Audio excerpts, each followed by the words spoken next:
For years, these two names have dominated the tech space.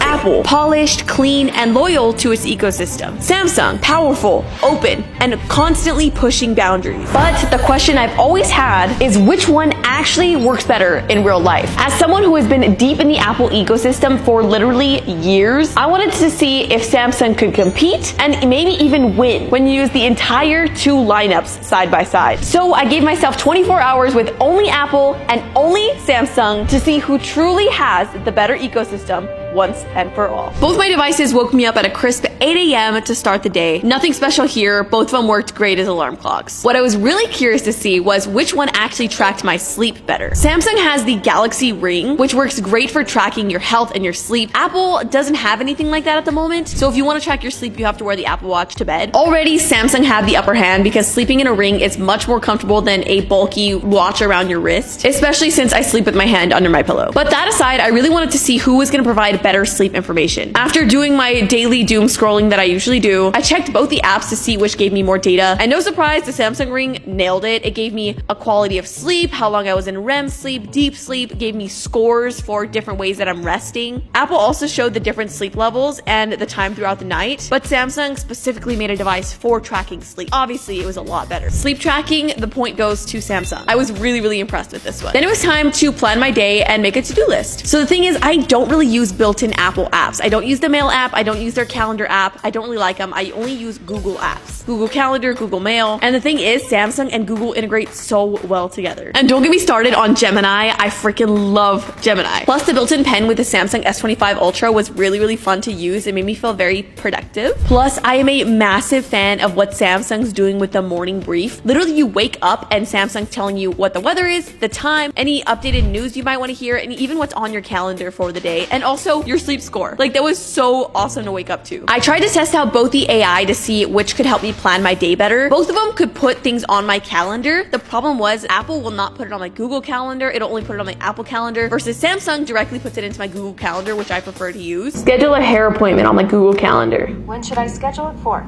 2 p.m. You already have hair appointment at 2 p.m. On my Google Calendar. Don't listen. Did you schedule my hair appointment on the calendar today? What time would you like to schedule your hair appointment for? 2 p.m. I've scheduled your hair appointment for today at 2 p.m. I really liked that. Then it was time to hit my workouts, which meant comparing the Galaxy Watch versus the Apple Watch and the Galaxy Buds versus the AirPods. Apple does have the upper hand in the fitness category because they have the entire platform dedicated to fitness and different workout videos that integrate with the Apple Watch. So for the Apple test, I wanted to use one of those videos to see truly how good it was, and it was so impressive. Like, you start a workout and it shows your heart rate on the screen. It shows how much time you have left, how many calories you're burning, and they have a lot of different workouts to choose from. Truly, Apple puts a lot of emphasis on the fitness, and I like to work out. So that was really cool for me.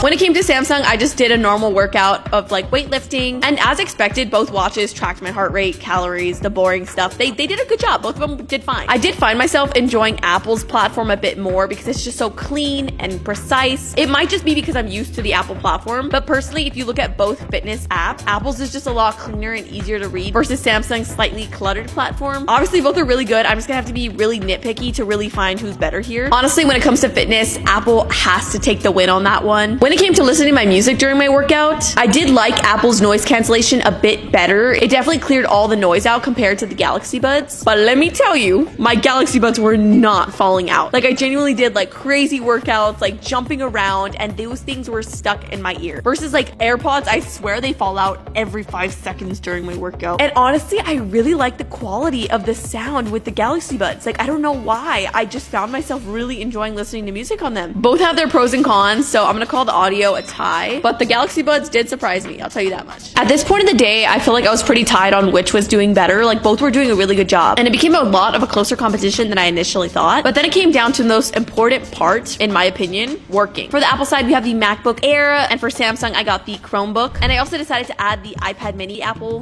work system since the Chromebook was a 2-in-1 device. Samsung was already in the lead for that because the Chromebook doubled as a laptop into a tablet with a pencil included. I feel like if you want that, you have to buy a MacBook, an iPad, and an Apple Pencil and sell your left kidney to get it. So Samsung is honestly king for including all of the accessories in the device, unlike Apple where you have to buy everything separate.